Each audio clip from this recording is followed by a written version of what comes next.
Europe, Japan, Hong Kong, as well as high-yield bonds are all in a bull market. Is S&P 500 going to be next? We will examine whether or not gold has topped, and we see a bearish engulfing pattern on the gold miners chart, and this is adding credence to the top in gold. Bitcoin will likely hit new records soon. All this and more in today's edition of MasterChartsTrading.com market recap for Friday, April 25th, 2025. As always, hit the like button, share this video, and comment to help me promote this channel. If you're a subscriber, stay tuned. We'll be covering more stocks than last week. We'll be covering market breadths in the members only section, copper, oil, natural gas, major ETFs, some of the large cap stocks, as well as some of the smaller, more speculative securities such as Grab Holdings and 908 Devices are going to be covered in the members only videos. So stay tuned. If you're not yet a subscriber, consider signing up by going to the link in the description.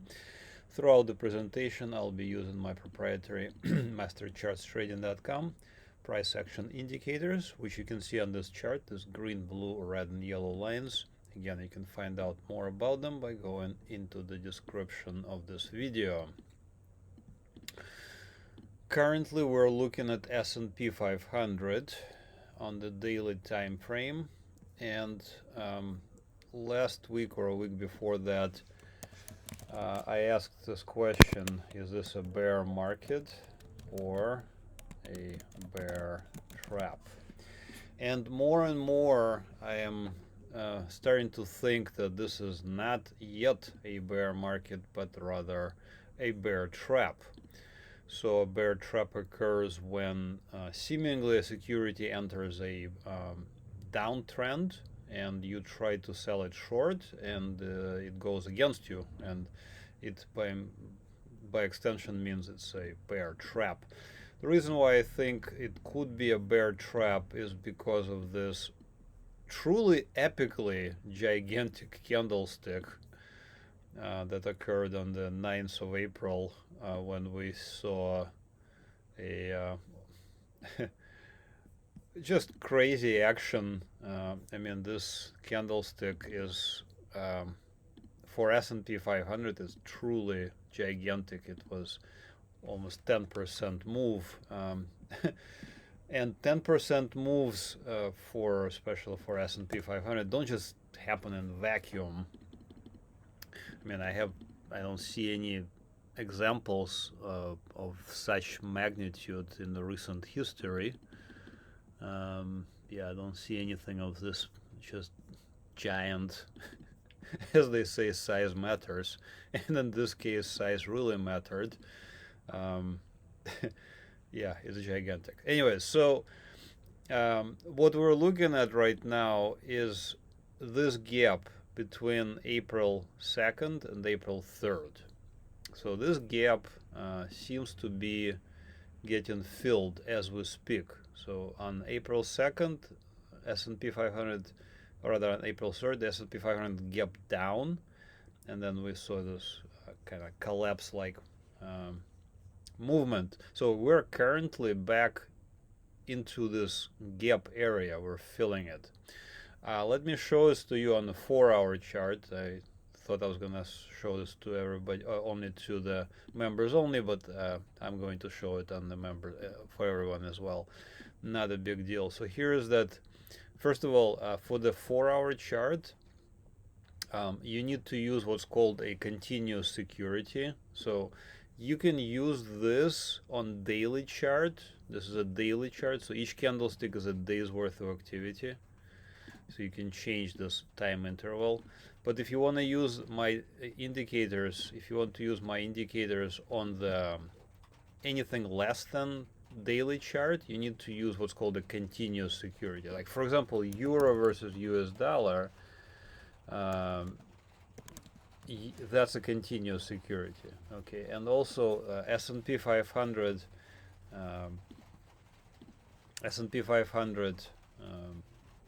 what do you call it, contract for difference. This is what I'm using here. It's ticker symbol US 500, and it's from Capital Com, and it's a contract for difference, CFD.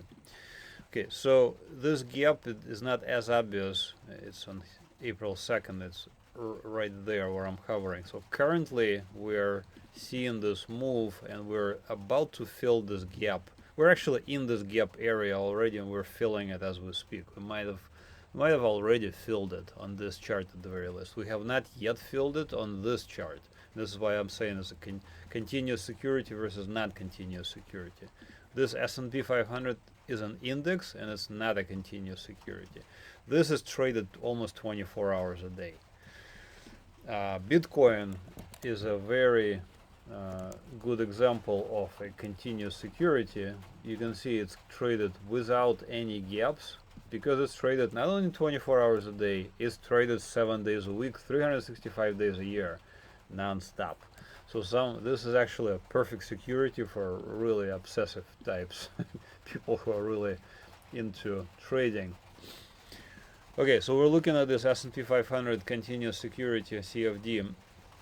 Notice that we're actually very close to, we may have already filled this gap more or less, but what most importantly is we're very close to this blue support resistance line. Remember, this is a 4-hour chart.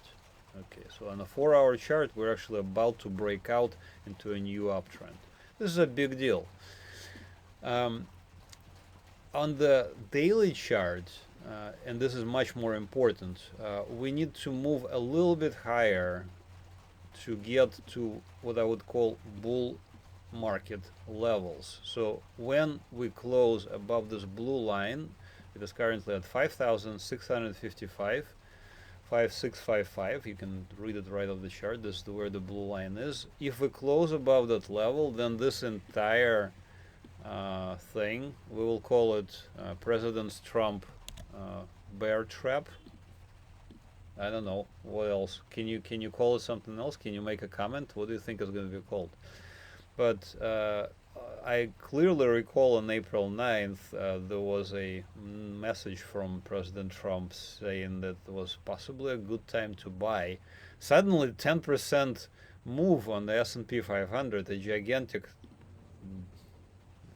enormous candlestick, right? So anyway, so we're very close to an outright new bull market, and this entire freak out could be, you know, just that, a freak out.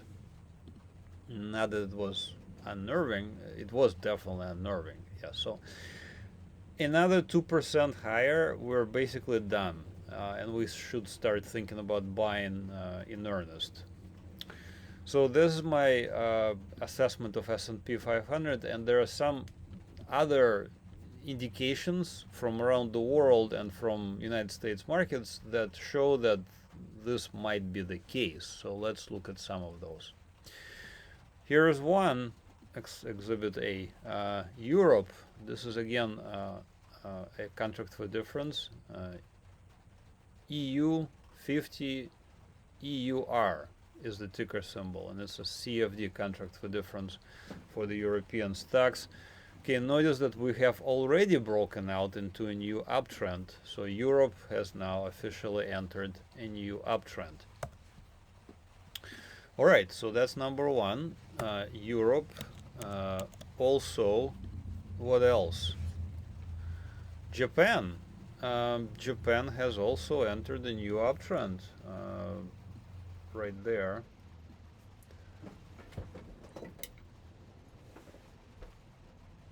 On April 17th. Excuse me, having some electricity issues here. On April 17th, so this one is definitely back in an uptrend. So Japan is also in a new uptrend. China, by the way, FXI, also has never even gone into a bear market, and definitely we're back in an uptrend. So that's 3, and then we have one more I was going to show you is Hong Kong. So China, Hong Kong, also we haven't even entered the bear market during the freakout, so now we're still in an uptrend, still in the bull market. And Australia today or yesterday also has re-entered a new uptrend. So we're looking at a bunch of, you know, foreign markets. We have Europe, Japan, China, Australia already in an uptrend, and the United States is still lagging a little bit, not that far. Do you think United States lives in isolation? Well, some can claim that, but in a sense, we're seeing entire world shrug off basically the tariff freak out and continue on with business as usual. So we're seeing, that from around the world. Will the United States be next? I think yes. Another big reason why I think that is we're currently looking at high yield bonds, junk debt. So I had a question from subscribers saying, why is my chart near the records while their chart is near the lows? Okay, so you can uncheck this where I'm hovering. It says ADJ. It means it's adjusted for dividends, or in this case, adjusted for coupon, because high yield bonds produce coupon yield and thereby extension high yield because they give a lot of money. Now, when I'm looking at this chart, I'm seeing that high yield bonds are approaching records. These are the records from March 3rd. And we are very close to new records. Additionally, notice that during the freakout, tariff freakout, the drop for high yield bonds never reached this yellow support resistance line. Notice that for S&P 500, we collapsed below it. So yes, I would say yes, bear market. But then high yield bonds were like, well, not really. So once again, we have multiple indications that things have turned around. We have Europe, Japan, China, Australia, and high yield bonds are all in an uptrend. Do you think S&P 500 is next? This is a question for you. Please answer it in the comments below. Okay, let's continue on. We're currently looking at dollar currency index, DXY. Dollar is in a downtrend currently. However, I wonder if that was it as far as the downward move for the dollar. I'm looking right now at the weekly chart of the dollar. I'm going to kind of get rid of some of those notations. And so this is a weekly hammer candlestick. Okay, I'm looking at it right now. This is a hammer candlestick. Green body, small shadow at the top, large shadow at the bottom. Classic hammer candlestick. Hammer candlesticks usually indicate bottoms. So, is dollar done? There is a good chance of that. The reason why I think that is because of gold. Now, gold has been just on a tear, outperforming pretty much everything under the sun. We have traded it. We have made, good money on that. Subscribers have made good money on this, especially on gold miners. But notice we're buying around the blue line. Notice how far away this thing just went. Now, today's action is the opposite of the dollar, whereas dollar gave us a hammer candlestick. This is given us what's called a shooting star candlestick. So shooting star candlesticks usually have red bodies, very large tail, a shadow at the top, and a small shadow at the bottom. So it implies resistance up here. I mean, the prices have gone up to 3,500, but then people are like, that's just too much money. I don't want to pay that much. So they started selling. So I think we're done. Honestly, I think we're either very close to the top, or this could be the top at least for a while. And so if that's a fact, then dollar will likely have also bottomed. Okay, so most likely we're gonna see like at least a pullback for the dollar, something like this in the near term, maybe like that, I'm guessing. Um, So as far as gold is concerned, we're seeing a shooting star on the chart of gold. There's a very good chance we're gonna pull back. How much? I think at the very least the first target of a pullback would be the blue line. So we're looking at around $300 pullback, so about 8% or so from today's price levels. Another piece of the puzzle about gold, we're currently looking at GDX, gold miners, on weekly time frame. Again, weekly time frame. So on the weekly time frame, gold miners are giving us what's called a bearish engulfing pattern. So bearish engulfing pattern is when this week's candlesticks, or the current candlestick, completely engulfs the previous real body of the candlestick. So real body is this green part, and real body of this current candlestick is the red part.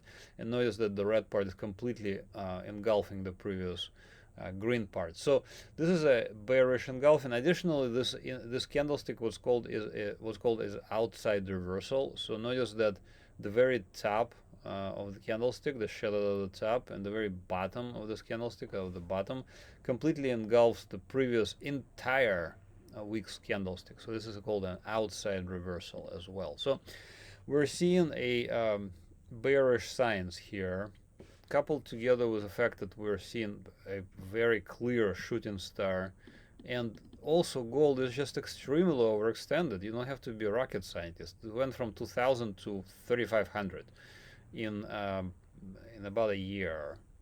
Okay, that's a very big move for a precious metal. So inflation expectations are, or were, very high, but I think now something has changed, and I have a feeling that dollar has bottomed, and this would imply that dollar will no longer fall, and the inflation expectations will not be as large. So gold miners, there is a very good chance we're topping for these ones. So I am much more cautious about any of those gold-related securities. Finally, let's look at Bitcoin. Did I mention Bitcoin in the? Yes, Bitcoin. So Bitcoin on the weekly time frame seems like the uptrend continues. The uptrend began sometime in May of 2023, where I'm hovering. How do I know? Simply a close above this blue support resistance line of my indicators. And this is all we do. We just buy right around the blue line. And we have been extremely successful. And currently I actually have a position open as well. In Bitcoin, I just bought at around 90,900. So my target is a little bit higher, at around 97. At that point, I will move my stop to entry when or if it reaches that level. So Bitcoin seems to be moving in the right direction. I mean, the right direction is just whatever we're seeing on the chart. In this case, the direction is up, but notice that before the direction was down. For example, there were opportunities to sell short Bitcoin on multiple occasions back in 2022. But currently we're seeing up move for Bitcoin. I'm not sure it's related to the movement of the dollar or any kind of movement of inflation expectations either. So I think that at this point Bitcoin will likely hit new records, and if you're a subscriber, hopefully you are able to get in. All right, that's it for this week's recap. Stay tuned on how to find me on the internet. Other than that, thank you for watching and have another great trading week. Bye-bye. So to get me to find me on the internet, please go to MasterChartsTrading.com. Click on sign up on the products. So again, I have 2 products, 1 bundle, and hopefully I might have a 3rd product pretty soon. So first product is the trading indicators. On this chart, you can see those green, blue, red, and yellow lines. They are available for TradingView.com. Get a free TradingView.com account. You can open a free TradingView.com account. Come back to my site, MasterChartsTrading.com. Sign up for the indicators. And once you do that, I will open the door for you on TradingView.com. Just send me a message. It sounds convoluted, but it actually is the only way to do it. And once you do it, it will take you, I don't know, 5 minutes probably, maybe less. Once you do it, you will have the same lines in your chart. You can trade pretty much anything under the sun. The other option I have is the newsletters. So I send out daily alerts about the various securities that we trade. For example, this week, again, I will be discussing various ETFs, market breadths, copper, oil, natural gas, large cap stocks, some of the speculative securities, as well as gold related. And there is also a video that's coming out for members only as well. And of course, the best deal is to get both trading indicators and newsletters at $49.95 per month equivalent for the yearly subscription. I think it's a very good deal. You can also get monthly plans. All of my plans come with a free 7-day trial, so you have 7 days to cancel, and your card will not be charged. A third product will be hopefully sometime in the near term is the stock ratings. So basically we will issue buy, hold, sell ratings for the S&P, for the various securities. Hopefully again this will come sometime in the next few months, so stay tuned for that. Sign up for my mailing list, email, enter your email, and then you will be the first one to know and possibly get a discount as well. All right, that's it for this week's recap. Again, please don't forget to hit the like button, subscribe to this channel, share this video, make a comment, and I'll talk to you next week. Thank you for watching. Have another great week. Bye-bye.